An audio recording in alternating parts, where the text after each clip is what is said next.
Welcome to Spill the Tea about weddings. Hi, I'm Teresa. Hi, I'm Sheila.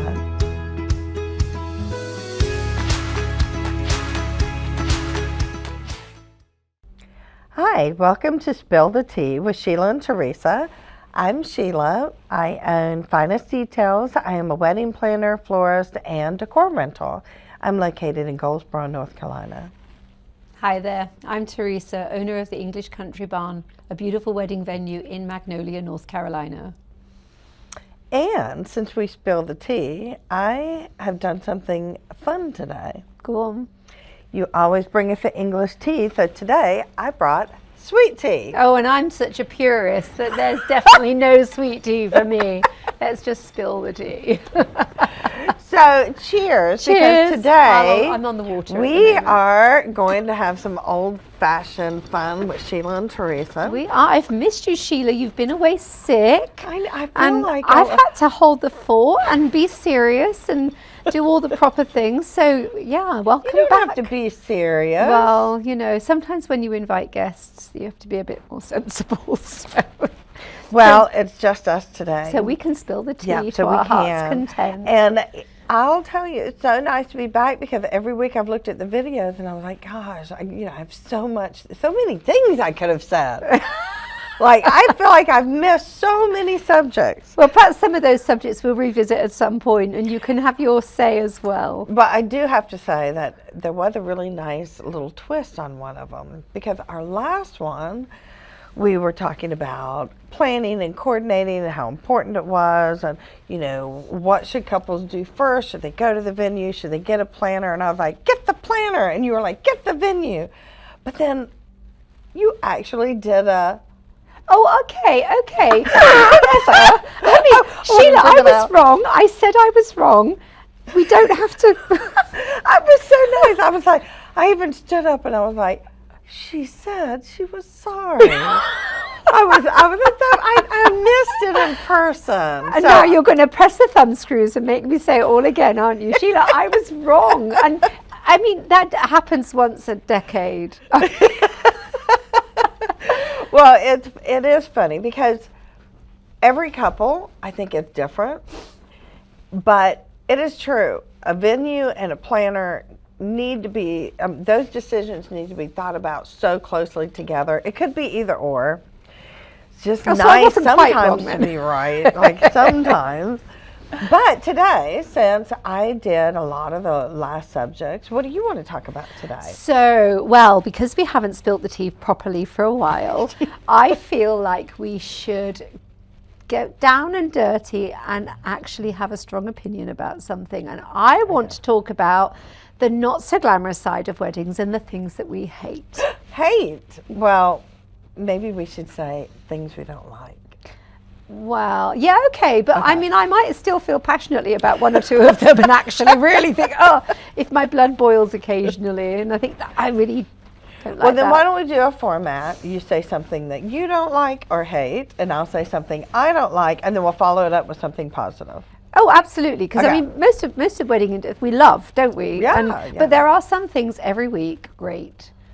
And I think sometimes people need to hear the things that, oh my goodness. And there are reasons why they're great and why we could go on to explain why we don't like those certain aspects of the wedding industry. But I will go first. Should it be about the wedding industry or specifically just a wedding? Or Oh, is it open to either I think or? it's open to both because they're interconnected, aren't they? And actually, some of the things that really grate on me are going to have a direct impact on our couples, but they may not be because of what the couples have particularly chosen to do. Okay. All right, well, you go first. Can I? Ooh. What is your dislike, hate, don't like? My biggest dislike is wannabe vendors. Well, I have to agree on that too. I do. I cannot tell you how frustrated I get month after month after month when I see wannabe vendors who have planned their own wedding, or they've bought a new camera, or they love playing music at home suddenly think that they're going to get in the wedding industry with no experience. Now, do you find it in certain areas of vendors? Because Well, I have an opinion on that. I do. So predominantly the worst planners. I do. I agree. Photographers and DJs. And DJs. And there are so many of them that I feel very strongly, I welcome everybody into the wedding industry and feel that it's a great industry to be in. But the ones that I love the most from a planning perspective are the ones that have potentially followed you for a year or been your assistant for a year with the knowledge of saying to you, hey Sheila, I really, really want to get into this industry. Can I be your assistant and learn the ropes? And actually want to learn the ropes and understand the nuances and the things that go wrong. And I just think, I've seen photography, oh my goodness, I've seen some really badly edited photos. And I think, what were you thinking? I can't use those. They're, Right. And whilst the photographs are not just for me to selfishly use, I mean, they are for a couple. If they're shared with me and I think they're hideous, I'm sure the couple think that too. Well, if you've only paid, and you do get what you pay for, don't you? Yes, you do. But I just feel, I wish that vendors that want to get into the industry should be open to receiving an education. I agree. I think because not all of our vendors require a license or a degree or a permit, right? Just insurance. I see that in photography. Now, food is a little different because they do have the food grade. So, but photography and planners and florists, it's not that we're required to have that. And I do believe that a lot of these areas is a natural talent. Like, I can pick up a camera right now. I have a professional camera. I have told George several times, oh, I've got a professional. I can't take pictures like he does, like a lot of photographers, right? I think I have a decent eye for it, but I don't have the talent, knowledge, and understanding of the 1,000 settings that is on this camera to get the best shot, right? If I can point and shoot, I can get a decent shot. That's not a photography, that it takes a lot of knowledge and a lot of learning, and I think it's a natural talent as well. I feel that way with planning. I feel that way with flower. I feel that with cake decorating, right? I don't think that you have to go to school necessarily to be a cake decorator, but you have an amazing talent. The problem, and I agree with you, is planners, number one, are the worst. That you see, hundreds and hundreds and hundreds, and they're even registered in our town. And I'm like, we don't have that many here, that they do one event or they help with a baby shower and think they can do a wedding, or they've done their own wedding and then they think they can do it for other people. Planners are the worst. Photography is second. I don't really see it a whole lot in the food industry as far as... No, the top three for me are planners, in this order: planners, photography, DJs. And it is infuriating. It is. And I think that couples need to hear this because they need to understand they are jeopardizing their memories and their wedding. And I mean, I get it all the time. So what exactly does a planner offer? I mean, that's a whole different podcast because it is. I mean, the list is so long. And something I heard as a comment from a different planner was, and I did love it, which was, you will not know why you spent the money on them if they've done a great job. Well, I agree with that, and then I disagree. Because also, when they see that I'm on top of what their needs are, I'm reaching out before something is due, and they notice that I'm aware, or I'm contacting them, being proactive, I'm ahead of see a lot schedule. of them, particularly so it's kind of partial like, planners, yeah, it could be. are very dismissive of you, and they say, well, I don't know what I'm spending the money on, because they don't understand all the troubleshooting and the nuances of what you've done. That's true. And I have to tell you, my eyes roll so often when I'm waiting for a floor plan or a timeline, or I'm waiting for an in-person meeting because they haven't scheduled it, even though it's mandatory. And I just think, why are you making our couples' lives so difficult? And that's the thing that couples don't understand, you know. And if it's photography, for example, if you spend $1,000 on a photographer, you're getting $1,000 worth of work. Right. And a good photographer these days, and I'm sad to say, you know, the wedding industry is more expensive than it was 10 years ago. That's a fact. Cost of living's more expensive than it was 10 years ago. And unfortunately, to get what you may have got 10 or 20 years ago, the realms of possibility are not there with those budgets anymore. And people might complain and not see the value, but then they don't see how much a photographer pays for their equipment. I know we've talked to George many times about, you know, he'll wave a little piece of equipment and say, that cost me $3,000. You think, oh, crikey. And then the hours that they spend editing, a good photographer spends editing, not just putting a filter over something and calling it good. So that's my biggest hate. Anyway, what about you? And I do get, and I agree with you that I wish that all of us, if there was a way for us to either have some course or something that shows that we have professionalism. I think shadowing is a really good way of learning, though. And I wish, particularly for planners, I wish that they had to shadow somebody else for a year before they were let loose and couldn't just set up a business willy-nilly. Yeah. Well, we haven't solved that problem. So I'll tell you what mine is. Mine is, and this has nothing to do with a couple, because it's my job to make sure the couple has everything done, right? Is vendors showing up on time on the wedding day. Like, that is probably one of my biggest pet peeves, I think, because I do a very thorough timeline. So, okay, I need you to come at 12, you're coming in at 1, you're coming at 2:30. And then they either show up whenever they want, sometimes too early or sometimes too late. And then I'm like, oh my gosh, I'm calling, hey, where are you at? You're supposed to be here at 2 o'clock. And I guess to explain why that is an irk for me, if like as long as they're showing up on the day, is when I'm planning arrivals for, we only have so many hours, say 10 to 2 o'clock, to get all the vendors in, get everything set up, because with my timeline, I want the ceremony and reception and cocktail space done at a specific time so the photographer can come and take photos before guests arrive. And so, that's actually a starting point. It's like, okay, I want everything done by this time.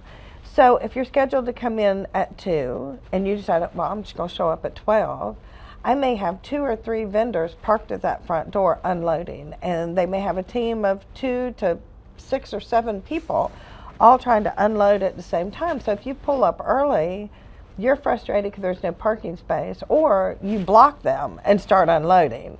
And so for me, the timeline is really important, that I can make sure that each vendor has a proper amount of time to get in and get out, and then I want them to move their car. Next one, get in, get out.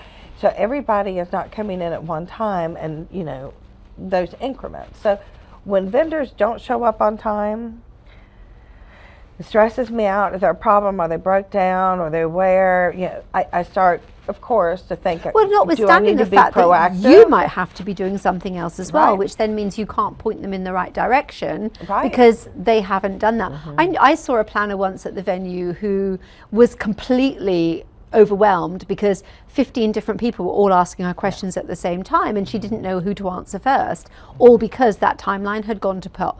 And I just think that speaks again about the professionalism of vendors. I mean, I had somebody show up to a meeting 35 minutes late, and I made a point of saying, and it was a planner, and I said, a planner showed up late. I thought you had just decided not to come. And she said, why? I said, well, because you're late. And she just poo-pooed it, and I said, well, if you're late today at a meeting, how are you going to be on time on wedding day? Because you've shown me no confidence whatsoever. You're going to do your job properly.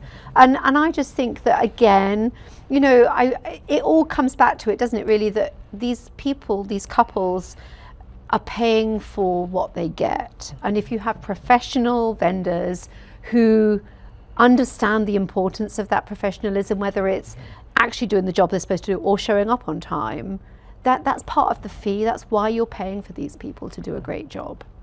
Well, I had a vendor that is also working with one of my couples reach out and they say, well, I've talked to him about 6 times in the past 3 days. They're, oh my gosh, I'm going to try to get everything done. And I said, well, you've had that one conversation. I have it times 20 for every vendor and that same couple, right? And so it's a respect thing for me. Yeah. And I give them 60 days if I say, 2 o'clock, because I know how long it's going to take them to set up or whatever. And if I don't, I reach out to them first before I even create the timeline. And if you want to come early, I'm all for that, but just check first and say, can I come at 1 instead? And if there's an issue, I'll be the first to say, no, but what about 1:20? Or just don't be late. Like, please don't ever be late. I know, it's so stressful, you come isn't early, it? then don't be late. Exactly, yeah, so stressful. Because like you say, you don't know whether somebody's broken down, are they coming, have they forgotten?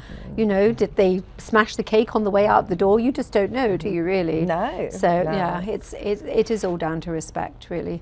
So you want to know what else I find really stressful? What? Disrespectful guests. Yes, I do too. I mean, whether they're Because it breaks your heart. They don't know how much time, energy, money that the couple has spent into choosing the food, the drinks, the decor, and then they come in and like, I don't want to sit here. I don't want to be close to the window. Well, Or, worse than that. I mean, we've sit had over there. in the horse pasture, we've had champagne bottles thrown in there, which is dangerous. We've had beer cans thrown in there. We've had food. I've had vomit left lying around that my dogs have then gone and thought that was very interesting to have for breakfast. It's disgusting. We've had people smoking pot. Illegal in North Carolina, and then you're always fearful if you go and speak to them, are they going to then leave you a bad review because you've said if I something? see anything like that, I don't hesitate to approach. Well, I normally send Ian because I have that face. I mean, I do. I have that face that just people are going to go, oh my God, she's at it again. So I send Ian up to talk to them. But I mean, we've had people drinking when they haven't got a permit to have alcohol on the property, Yes, and all of those things. And I don't think that guests particularly understand. We have weddings next week as well. We might have 3 weddings next week as well. And consequently, we need to know that the venue is going to stay open and not have a raid because somebody's broken the law. I mean, and notwithstanding the health implications of dogs eating things they shouldn't eat, or, you know, cats getting into something. It is also legal responsibility that we have to conform. I mean, and we have signage, as you know, and I can't tell you how many times my eyes roll when people ignore the signage and think, oh, it doesn't actually apply to me when it says no parking, it's a fire lane. Are you a fire engine? Yeah. Because I feel not. And those things make my eyes roll. And I agree with that. But if I see, especially if it's something illegal or something they're not supposed to be doing for rules of the venue, I absolutely approach them. But I did, and everybody on my team is really good about coming to me going, hey, I've seen this over there. And because I tell my team if there's any type of confrontation or something that needs to be addressed to let me do it. And so they'll come tell me in a minute. I'll go over there and tell them to put it out, put it up, put it away. Don't Yeah, do it again. I know, but I just wish that guests would understand. You know, this couple have put their heart and soul into planning this for a year probably, and don't spoil it for them. Celebrate with them, have an amazing time, and just be respectful. Right. And you know, treat them as revered people the same as if it was your wedding, you would want to be treated as well. And you know, and it's the small details that they're part of human nature, I suppose. But I'm such a rule follower that I feel that everybody should follow the rules. I'm a rule maker. I'm a really obedient person. I mean, I know I'm opinionated, but I'm actually really obedient. And Ian will say to me, Teresa, it's just human nature. And I think, yeah, but it shouldn't be. And why are they putting cigarette butts just flicked on the floor? That's funny, that's what my next pet peeve is going to be, is cigarette butts. And you'll see them from a parking lot going all the way up to the front door of a venue. And I would say most venues all have a smoking area. Yeah. Because they can all say they don't want smoking, but if you do not have a smoking area, you will have somebody smoking. Absolutely. Like it's going to happen. Yeah, you've just got to put up with one it. Yeah, for somewhere sure. far out. And if every venue would do that, it'd be wonderful. But then you see the butts go from from the parking lot all the way to the front door, and that's a pet peeve. Well, a hot take at the moment, there's a fire ban. I mean, there's a reason there's a fire ban, because we get wildfires when, and you throw a cigarette butt in my grass, which has had no rain for the last 2 months, that could all go up. And have a wooden venue. That could all be a disaster in a heartbeat, just because of thoughtlessness of somebody putting a cigarette butt in the wrong place. Right. And it's just, rowdy guests, Or you disrespectful. throw it down in a parking lot. What if somebody's got a little gas leak? I mean, we don't ever know, right? It's I not have to think about the funny, worst thing that could happen. So that's what I'm thinking. And what if somebody had the gas can you don't know about? Anything can happen. So no. And if not, they need to put it out in their car and then walk up to the venue. And if there's no smoking area, go back to your car. Yes, exactly. But like you say, I think every venue, we all tolerate the fact that there are going to... And don't you find that at weddings, when there's alcohol involved, that people will probably have a cigar? They will. There's more they'll smoking. People say, oh no, nobody smokes that we know. And then when there's drink involved, they'll light a cigar. Yeah, and we find a lot of them get thrown in the fireplace as well. Yeah. That annoys me. Yeah. All right, well, let's talk about things that we love. Okay, well, that's a much easier topic, isn't it, really? Yeah. Because, You want me to go first? love, my favorite thing about weddings is the anticipation. It makes me smile so much on Friday when they show up and they're all excited and they're all just looking forward to it, and it's almost real. I love that anticipation. My favorite part of the wedding day, I would say between the couple, is the first kiss. It's always my favorite because they're so excited. They just said I do. It's just like, to me, one of the purest moments. It's so romantic. So my favorite thing is always the first kiss. That's what I love about the day. And what else do you love about weddings? Planning? I love doing flowers. I love seeing the couple walk in and see what all of their decor and their tables and the flowers look like, or the bride get their bouquet. But then, I love planning. We've had this conversation before. I have a hard time choosing, like, what is my favorite? Well, ask me on Monday, Wednesday, Friday. It's always going to be one of the three. But when it comes to the wedding day, I think for me, it's not so much a first look, because I love it, honestly, when the bride is walking down the aisle and the groom has not seen her yet. Like, that to me is always such that it's just raw, honest emotion. And I love it when I see the groom cry. Like, I love it. It's so sweet. But I am a romantic at heart, so I want the first kiss. I want the first look to be in front of all the guests. I would say the ceremony is really important. And ceremonies have changed so much for us. Where they're not in churches traditionally like they used to be, and we still have a lot of outdoor ceremonies. I do have some church ceremonies going back on, but I love the ceremony. I love when couples bring in intimate or personal things into their ceremony. I would say the ceremony, first kiss, first look. Yeah. The other thing I love from a venue perspective is having the freedom to be creative in ideas. So I just told you earlier on today, I have another new project that we're doing this week, and I'm so excited. And Ian, I have to tell you the truth. Ian stamped his foot a couple of weeks ago. He was exhausted, he'd been away traveling, and I gave him a list.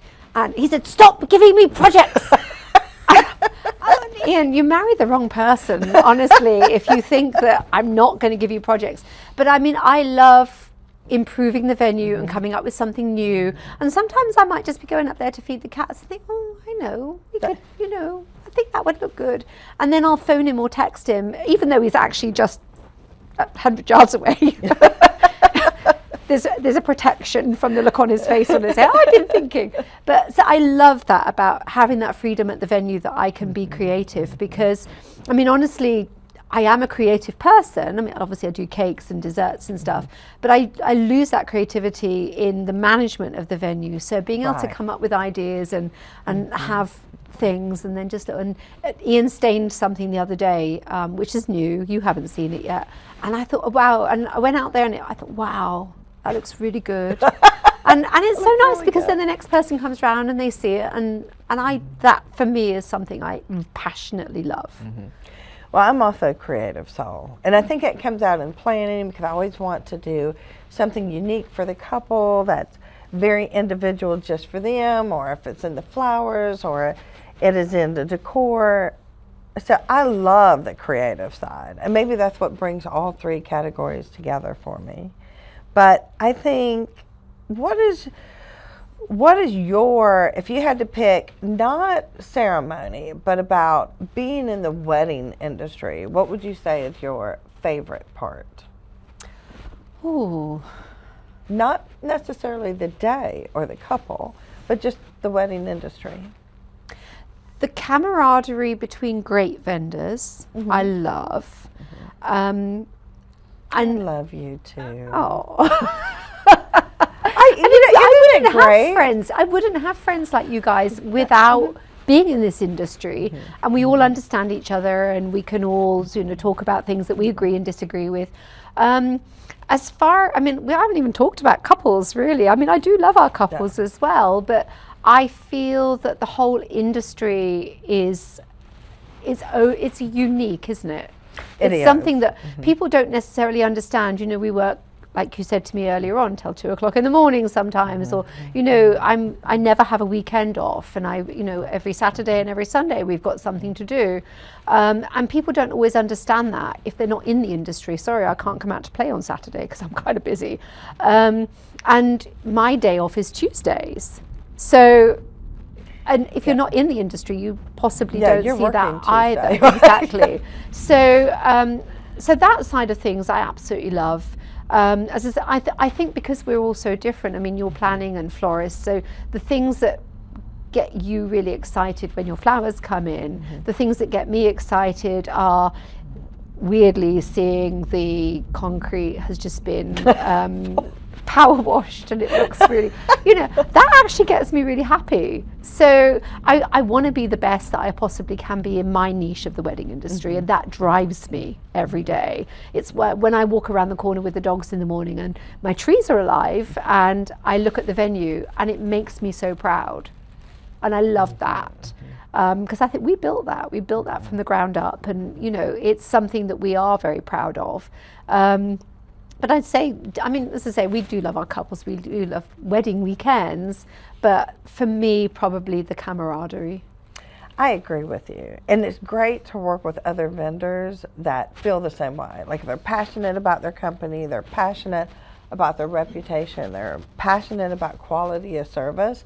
And it's really good because even, a lot of us, we're all in different parts, but my family and friends, I don't get to do the family cookouts very often because they're always on Saturday or Sunday, or I miss out on a lot of events with friends, and if I'm having a rough day at work, they totally don't get it.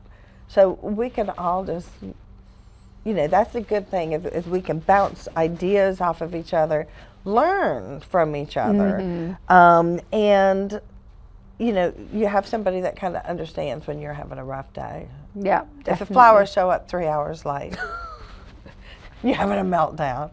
But for that, I guess we could kind of wrap up our hate, don't like, love, it's kind of okay conversation. Yeah, absolutely. On the wedding industry. And don't forget to like, share, follow, and subscribe at Spill the Tea Podcast. We are on Podbean, Spotify, and YouTube. And we'll see you on the next one.